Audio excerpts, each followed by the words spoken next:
The second Trump-Kim summit ended with no deal, and that could be bad news for China. This is China Uncensored. I'm Chris Chappell. Subscribe to our YouTube channel for the latest China news, and click the notification bell so you get an alert each time we publish a new amazing episode.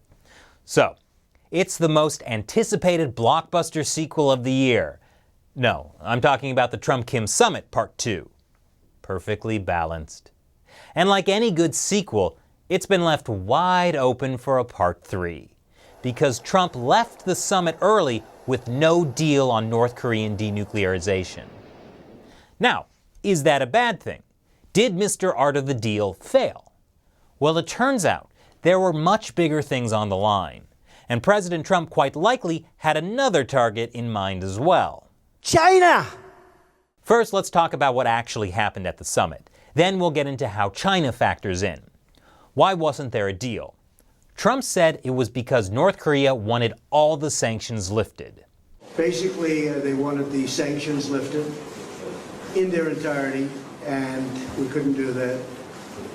They were willing to denuke a large portion of the areas that we wanted, but we couldn't give up all of the sanctions for that. So we continue to work, and we'll see, but we had to walk away from that particular suggestion. We had to walk away from that. So basically, President Trump felt he couldn't get a good deal and walked away. That's important, and I'll get back to that point in a moment. But after Trump's remarks, North Korean officials said that they only asked for partial relief of the sanctions. Yes, partial relief of all the sanctions. Now, North Korean officials could be telling the truth, or they could just be trying to save face. You know, she didn't break up with me, I broke up with her. But you might be wondering, is Kim Jong-Un even willing to denuclearize? According to Kim, yes. Chairman Kim, are you ready to denuclearize? 김 위원장님, 비핵화 준비되셨습니까? 그런 의지가 없다면 여기 오지 않았을 겁니다. If I'm not willing to do that, I won't be here right now. That's a good answer. Wow, that might be the best answer you've ever heard. 아마 최고의 대답을 하신 것 같습니다. Yeah, and how could you not trust a face like this? Trump, at least, says he does trust Kim. And one of the things, importantly, that Chairman Kim promised me last night is regardless, he's not going to do testing of rockets and nuclear. Not going to do testing. So, I trust him and I take him at his word. I hope that's true. But even if Kim agrees to stop testing nuclear weapons, there are fundamental disagreements between the U.S. and North Korea on what denuclearization means. North Korea would prefer it to mean that they stop nuclear testing and destroy some nuclear facilities, but they get to keep all of their existing nuclear weapons, sort of like a partial denuclearization. Now, since Kim Jong-Un came to power in 2011, he conducted at least 4 nuclear tests and 86 missile tests overall. And those tests were setting the world on edge. But after Trump took office, he started a yelling match with Kim. And everyone was pretty sure this was going to cause a nuclear war. But it turned out to be a war of words. Ahead of Trump's first meeting with Kim last summer, North Korea blew up tunnels at a nuclear test site and destroyed missile testing facilities. After the summit, Kim stopped all missile and nuclear tests, honored the promise to return the remains of U.S. troops, and demolished frontline guard posts near South Korea. So what happened? What changed? It wasn't just Trump's tough talk. His administration put super serious economic sanctions on North Korea and made China enforce them too. These are the sanctions Kim now wants removed. But Trump said, nah, and walked away from this week's summit without a deal. And this is where China comes in. China is North Korea's biggest ally, and for a long time, China was the middleman. So if the U.S. or anyone else wanted some kind of dialogue with North Korea, they needed China. For example, the six-party talks from 2003 to 2013. It was a series of meetings aimed at getting North Korea to denuclearize. China insisted on hosting the talks in Beijing. But I can't say the Chinese Communist Party was the best middleman, since the six-party talks completely failed to stop North Korea from building nukes. But then Trump tried a different approach. He made the Chinese regime enforce stiff sanctions on North Korea.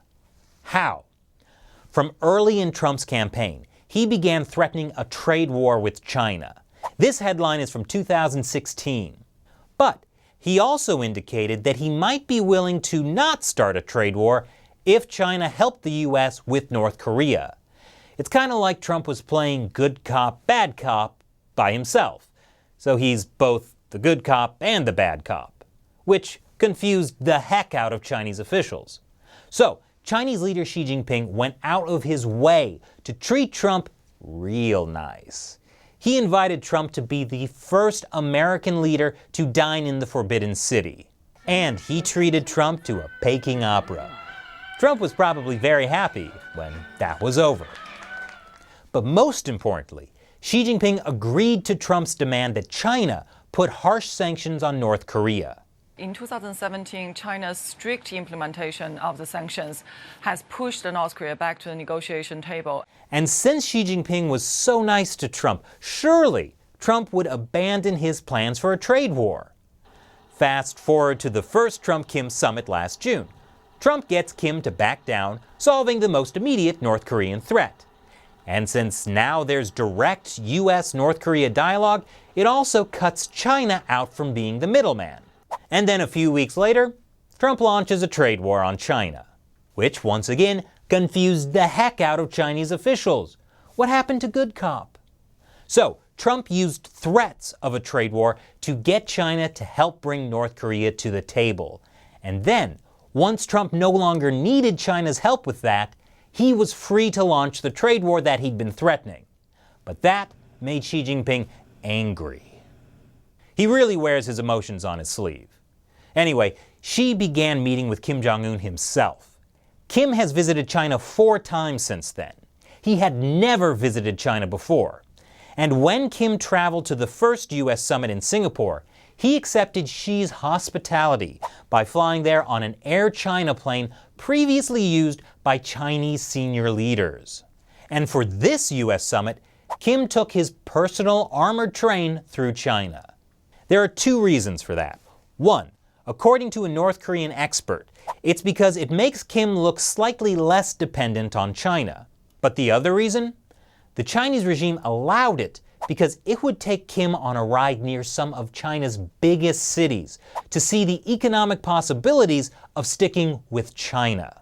You see, what Kim really wants is to make North Korea the new China. Yeah, he wants North Korea to go from an isolated hermit state that persecutes its own people and is shunned by the rest of the world to a prosperous modern state that persecutes its own people and is celebrated by the rest of the world. Just like China. Which could explain why Trump is also trying to tempt North Korea with economic development. We're going to have a fantastic success with respect to Chairman Kim and North Korea. They're going to have an economic powerhouse. I've been writing about it. I've been talking about it. I think it's going to be an economic powerhouse. And it's something I very much look forward to helping with. But here's where things get interesting. The sanctions have crippled North Korea. Kim clearly wants those removed. But Trump isn't going to give that to him unless Kim makes bigger concessions on denuclearization. So, according to the New York Times, Kim wants Beijing to urge the United Nations to ease sanctions against North Korea. But it's not very likely Beijing will help with that. Why? Because now the U.S. is in the middle of another tough trade negotiation with China. This time, instead of threatening a trade war, there's already a trade war. And just before the Kim summit, Trump extended the deadline to work out a deal, which actually leaves China not knowing what's going to happen, which yet again confuses the heck out of Chinese officials. As one analyst put it, I don't think China wants to cross Trump at this point. The price is too high considering the trade deal. So this means China won't fight the U.S. on North Korea's sanctions right now. The only option for the leaders of both countries is to make a deal with the U.S. And remember, Trump just walked away from the North Korea summit when he didn't like what he was offered. So China knows he'd be willing to walk away from a US-China trade deal too. Sometimes, bad cop gets things done. So, what do you think of the second Trump-Kim summit? Let me know in the comments below. And before you go, now is the time when I answer a question from a member of my loyal 50 Cent Army, fans who support the show on the crowdfunding website Patreon. David Schwimmer asks, was Putin bribed to undermine the West and democracy at China's behest? Good question, David. China and Russia sometimes do work together. They even hold joint military drills. And who could forget the time that Xi Jinping gave Vladimir Putin that fancy gold best friends forever necklace? They look so almost happy. But as far as I know, there's no evidence that Russia is undermining the West specifically at China's request. Don't get me wrong, Russia is undermining the West, like when they tried to interfere in the 2016 presidential elections. But Russia has its own reasons. It doesn't need to be told what to do by China. For instance, Russia is facing a slow economic and political decline. And what better way to make yourself feel better than by making sure everyone else suffers as well? That and being seen with your shirt off. Plus, as one Russian journalist told The Atlantic, the Kremlin was very upset about the Panama Papers, which cast light on Putin's wealth. And of course, the Chinese Communist Party, separately, is doing plenty of its own things to undermine the West. We've done like 500 episodes on that, so you can just binge watch China Uncensored to learn more. Thanks for your question, David. Do you have a question you'd like answered on the show? Then sign up to support China Uncensored on the crowdfunding website Patreon and contribute $1 or more per episode. We rely on your support to keep China Uncensored going. Thanks for watching this episode of China Uncensored. Once again, I'm Chris Chappell. See you next time.